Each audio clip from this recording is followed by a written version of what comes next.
First, cut a piece of string a little more than 2 times the length that you think you'll need.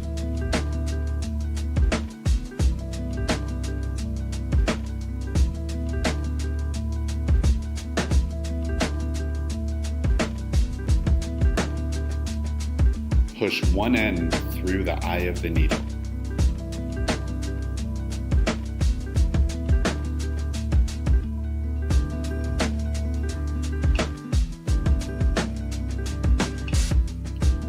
Pull the needle until it's halfway down the length of your thread.